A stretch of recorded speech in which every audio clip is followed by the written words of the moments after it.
കാര്യങ്ങൾ നമ്മളിന്ന് മറന്നു പോയിക്കൊണ്ടിരിക്കുകയാണ്. കോടികളുടെ സ്വത്തുണ്ടെങ്കിലും മക്കളെ കോടികളുടെ ഉടമയായ ദൈവത്തിൻ്റെ ഹിതപ്രകാരം വളർത്തുവാൻ വലുതാക്കുവാൻ നമ്മൾ ശ്രമിക്കുന്നില്ലെങ്കിൽ നമ്മുടെ ധനമെല്ലാം ആരുടെയെങ്കിലും ഒക്കെ കൈകളിൽ കാലക്രമേണ ചെന്ന് പറ്റും. അതാണ് സാമുവേലിനോട് പുരോഹിതനായ ഏലിയെക്കുറിച്ച് കർത്താവ് പറഞ്ഞത്, നിന്റെ കുടുംബം നിഷ്കരണം ഞാൻ നശിപ്പിക്കും.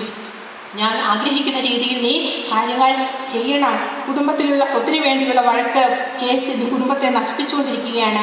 ആരാധന സഭയുടെ സ്ഥാപകനായ പിതാളശ്ശേരി പിതാവ് ചങ്ങനാശ്ശേരിയിൽ മെത്രാനായിരുന്നപ്പോൾ എഴുതി വെച്ച ഒരു സർക്കുലർ പ്രകാരമാണ്: ക്രിസ്ത്യാനി കുടുംബങ്ങളുടെ ക്ഷയത്തിനുള്ള പരിതാപകരമായ കാരണം സിവിലും ക്രിമിനലുമായ വ്യവഹാരങ്ങളാണ്. സഹോദരങ്ങൾ തമ്മിലുള്ള ഇങ്ങനെയുള്ള വ്യവഹാരങ്ങൾ കുടുംബത്തിന്റെ അടിത്തറ മാന്തും, ദ്രവ്യനാശത്തിന് കാരണമാകും. തക്ക സമയത്ത് വേണ്ട രീതിയിൽ മാതാപിതാക്കൾ തങ്ങളുടെ സ്വത്ത് മക്കൾക്ക് വീതം വെച്ച് കൊടുക്കണം. അല്ലെങ്കിൽ ക്രിസ്ത്യാനി കുടുംബങ്ങൾ മറ്റു കുടുംബങ്ങളെക്കാൾ അധപതനത്തിലേക്ക് പോകുന്നത് നാം കാണേണ്ടതായിട്ട് വരും. ഒരു മാധ്യമ സംസ്കാരത്തിലൂടെ കടന്നു പോകുമ്പോൾ സഹോദര സ്നേഹത്തിന് യാതൊരു വിലയുമില്ല. യൂസ് ആൻഡ് ത്രോ സംസ്കാരത്തിലേക്ക് നമ്മൾ പോയിക്കൊണ്ടിരിക്കുകയാണ്. കുറേ ഉടുപ്പുകളും ഷർട്ടുകളും ഡ്രസ്സുകളും ഒക്കെ വാങ്ങിച്ചു കൂട്ടുക, 1-2 പ്രാവശ്യം ഇടുക, വലിച്ചെറിയുക. പണ്ട് നമ്മൾ ബലൂൺ മേടിച്ചിട്ട് ഊതി പൊട്ടിച്ച് ദൂരെ കളയുന്നത് പോലെയാണ് ഇന്ന് നമ്മുടെ ജീവിത ശൈലികൾ. ഇഷ്ടം പോലെ സാധനങ്ങൾ ഇതുപോലെയാണ്. പ്രായം ചെന്ന് കഴിയുമ്പോഴേക്കും പ്രായം ചെന്ന അപ്പനും അമ്മയും വേണ്ട, അപ്പനെയും അമ്മേനെയും വേണ്ട.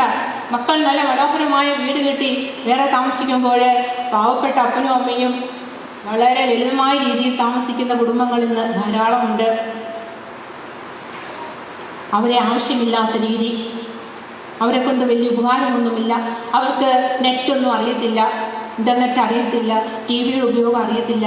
ആകപ്പാടെ ഒരു കലുഷിതമായ ഒരു അന്തരീക്ഷം നമ്മുടെ കുടുംബങ്ങളിലുണ്ട്. അവർ പറയുന്ന രീതികൾ, അവരുടെ സംസാരങ്ങൾ, അവരുടെ സംസ്കാരമില്ലാത്ത ശൈലികളെല്ലാം യൂസ് ആൻഡ് ത്രോ സംസ്കാരത്തിലേക്കാണ് നമ്മെ ഇന്ന് നയിച്ചുകൊണ്ടിരിക്കുന്നത്.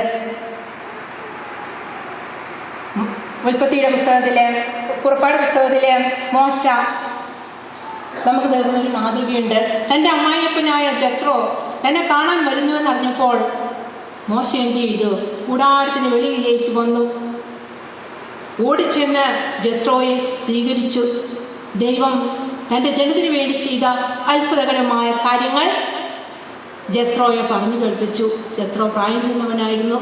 ദൈവഹിതമൊന്നും ദൈവത്തിൻ്റെ സ്വരമൊന്നും കേൾക്കാത്തവനായിരുന്നു. ജത്രോ പറഞ്ഞ ഓരോ കാര്യങ്ങളും മോശ അനുസരിച്ചു. അതനുസരിച്ച് ഇസ്രായേൽ ജനത്തെ നയിക്കുന്നതായിട്ട് പുറപ്പാട് പുസ്തകം 18-ാം അധ്യായം 7-ാം വാക്യത്തിൽ കാണുന്നുണ്ട്.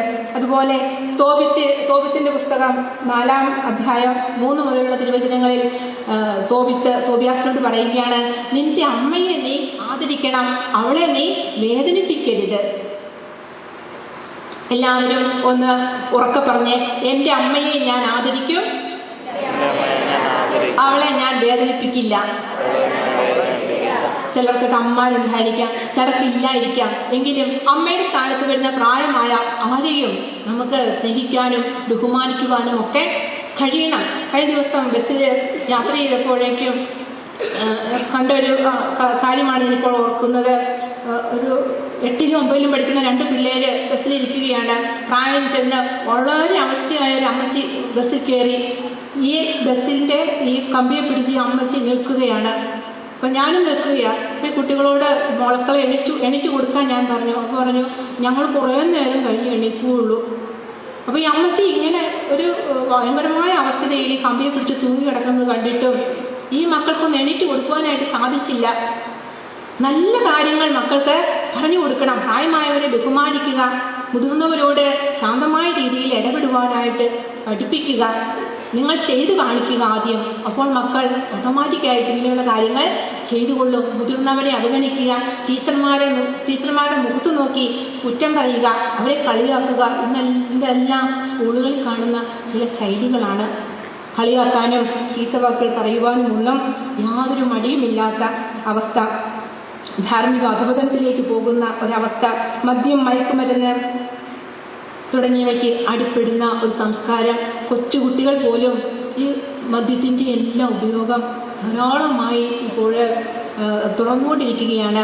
മദ്യം ഉപയോഗിക്കുന്നവരുടെ ആവറേജ് ഏജ് എടുത്തപ്പോൾ 2014 കണക്കനുസരിച്ച് 13 വയസ്സാണ് അവരുടെ ആവറേജ് ഏജ്. അതായത് കുട്ടികൾ 13, ഒരു 10 കഴിഞ്ഞ് 12 വയസ്സൊക്കെ തുടങ്ങി തന്നെ ഒത്തിരിയും കുട്ടികൾ കള്ളൊക്കെ കുടിച്ചു തുടങ്ങുന്നുണ്ട്, ബ്രാൻഡിയൊക്കെ കുടിച്ചു തുടങ്ങുന്നുണ്ട്. ഒരു കുട്ടി ഷെയർ ചെയ്ത് ഇങ്ങനെയാണ്, പപ്പ കുടിച്ചേച്ച് കുപ്പി കട്ടിലിന് കീഴിൽ വെക്കും, രാവിലെ ആകുമ്പോൾ പപ്പ മറന്നു പോകും, അപ്പം മമ്മി അത് മുറി അടിക്കാൻ ചെല്ലുന്നതിന് മുമ്പ് തന്നെ ഞാൻ പതുക്കെ അതെടുത്ത് കുടിക്കും.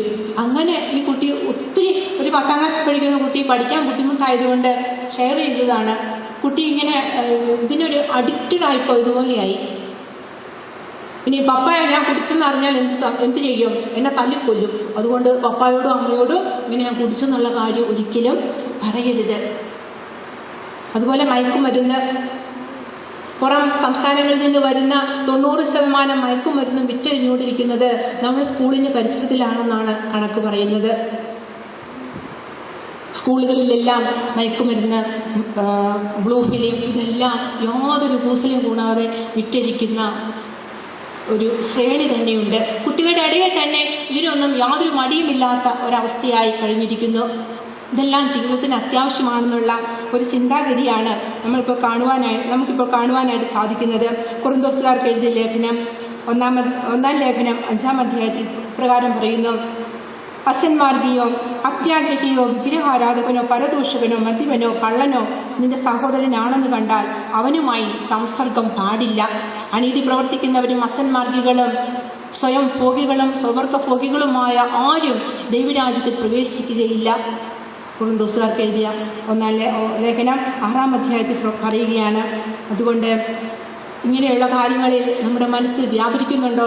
നമ്മുടെ കുഞ്ഞുങ്ങൾക്ക് നമ്മൾ ഒരു മാതൃക നൽകാതെ പോകുന്നുണ്ടോ?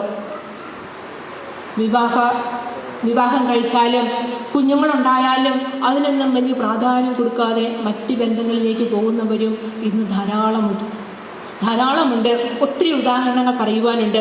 പക്ഷേ സമയമില്ലാത്തത് കൊണ്ട് ഞാനത് ചുരുക്കുകയാണ്. നമുക്കെല്ലാവർക്കും അറിയാവുന്നത് ഒരു ഉദാഹരണമുണ്ട്.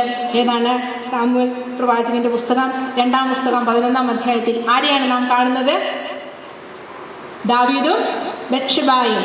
ദാവീദ് കർത്താവിന്റെ ഹൃദയത്തിന് ഇണങ്ങിയവനെന്നാണ് ദാവീദിനെ കുറിച്ച് പറയുന്നത്. അവന്റെ മനോഹരമായ കണ്ണുകളും പവിഴ നിറവും കർത്താവിന് ഇഷ്ടപ്പെട്ടുവെന്നാണ് പറയുന്നത്. പക്ഷെ പിന്നീട് പറയുന്നത് എന്താണ്? ദാവീദിന്റെ പ്രവൃത്തി കർത്താവിന് ഇഷ്ടപ്പെട്ടില്ല. ബത്ശബായെ മൂല്യബോധമില്ലാതെ സ്വീകരിച്ചത് കർത്താവിന് ഇഷ്ടപ്പെട്ടില്ല. എന്ത് സംഭവിച്ചു? ദാവീദിനുണ്ടായ കുട്ടി മരണപ്പെടുകയാണ് ചെയ്യുന്നത്. ക്രിസ്തീയ മൂല്യങ്ങളിൽ നിന്നും ദൈവിക കൽപ്പനകളിൽ നിന്നും മാറിപ്പോയിക്കൊണ്ടുള്ള ഒരു ജീവിതത്തിലും കർത്താവ് നമുക്ക് പ്രതിഫലം തരികയില്ല. കുടുംബങ്ങളുടെ നാശത്തിന് മാത്രമേ ഇങ്ങനെയുള്ള കാര്യങ്ങൾ ഉപകരിക്കുകയുള്ളൂ. നമുക്ക് ദൈവം നൽകിയിരിക്കുന്ന ഛായ, അത് ദൈവത്തിൻ്റെ ഛായയാണ്. നിങ്ങൾ ക്രിസ്തുവിൻ്റെ ആലയമാണ്. എല്ലാവരും എന്ന് പറഞ്ഞാൽ, ഞാൻ ക്രിസ്തുവിൻ്റെ ആലയമാണ്. ഈ ആലയത്തെ നശിപ്പിക്കുന്നവനെ ദൈവവും നശിപ്പിക്കും. കരങ്ങൾ ഉയർത്തി പറഞ്ഞേ, ഞാൻ ക്രിസ്തുവിൻ്റെ ആലയമാണ്.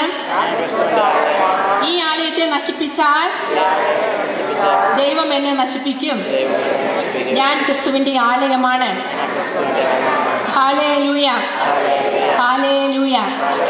ഈശോയെ നന്ദി, ഈശോയെ സ്തുതി, ഈശോയെ മഹത്വം.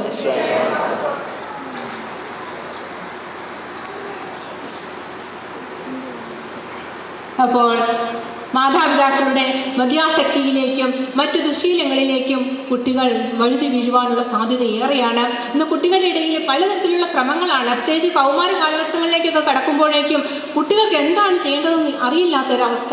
പലതരത്തിലുള്ള അഡിക്ഷൻസ്, ഭ്രമങ്ങൾ ഞങ്ങൾ നോട്ട് ചെയ്യാറുണ്ട്. പ്രത്യേകിച്ച് ഒരു കൗൺസിലിംഗ് സെന്ററിൽ ജോലി ചെയ്യുന്നതുകൊണ്ട് ഒത്തിരിയും കാര്യങ്ങൾ മനസ്സിലാക്കുവാനായിട്ട് സാധിച്ചിട്ടുണ്ട്. എന്തൊക്കെയാണ്? TV ഭ്രമം, ഇന്റർനെറ്റ് ഭ്രമം, ഫേസ്ബുക്ക്, വാട്സപ്പ്, ലൈൻ അടിക്കാന്ന് പറഞ്ഞാൽ എന്താണ്? ലൈൻ ഇല്ലാതെ കുട്ടികളില്ല. 8ാം ക്ലാസ് തുടങ്ങി പിള്ളേർക്കല്ല എന്താണുള്ളത്? ഇങ്ങനത്തെ ഒരു ലൈൻ ഇല്ലെങ്കിൽ ഭയങ്കര നാണക്കേടാ. ഇതൊക്കെ കിട്ടിയത് എങ്ങനെയാണ്? ഇല്ലാത്തവർക്ക് കൂട്ടുകാരികൾ ഒപ്പിച്ചു കൊടുക്കും. നിന്റെ സഹോദരിയെ നീ മോശം പ്രവൃത്തിയിലേക്ക് വലിച്ചിഴച്ചാൽ എന്ത് സംഭവിക്കും? അത് കർത്താവിന് അനിഷ്ടകരമാണ്. നിന്റെ ജീവിതത്തെ, നിന്റെ ഭാവിയെ അത് ബാധിക്കും. ഇല്ലാത്തവർക്ക് നമ്പർ കൊടുക്കും, അല്ലെങ്കിൽ ഫേസ്ബുക്കിൽ എങ്ങനെയെങ്കിലും ഒപ്പിച്ചു കൊടുക്കും. ഇതുപോലെ ഫേസ്ബുക്കിലൂടെ നോക്കി ഒരു +2 കഴിഞ്ഞ ഒരു കുട്ടി ചെന്ന് വെട്ടത് ആരെയാണ്?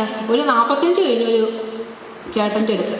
അതൊരു രസകരമായ കഥകളുണ്ട് അതിനെക്കുറിച്ചൊക്കെ പറയുവാനായിട്ട്. കാണുന്നില്ല, സംസാരിക്കുന്നില്ല, നല്ല ജോലി, നല്ല സാലറി എല്ലാം ഫേസ്ബുക്കിലൂടെ മെസ്സേജായിട്ട് വന്നു. അവസാനം കുട്ടിക്ക് അബദ്ധം മനസ്സിലായി. ഒരു പിക്നിക്കിന് പോയപ്പോൾ ഇടവേള കിട്ടിയപ്പോൾ ഇവനെ ഒന്ന് കാണാമെന്ന് കരുതി ഇറങ്ങി ചെന്നതാണ്. ചെന്നപ്പോഴത്തേനും നല്ല സുന്ദരനായൊരു പയ്യൻ, പ്രായം ഏകദേശം 45, ഇവർക്ക് ഏകദേശം +2 കഴിഞ്ഞിട്ടുള്ള ഒരു കുട്ടിയാണ്.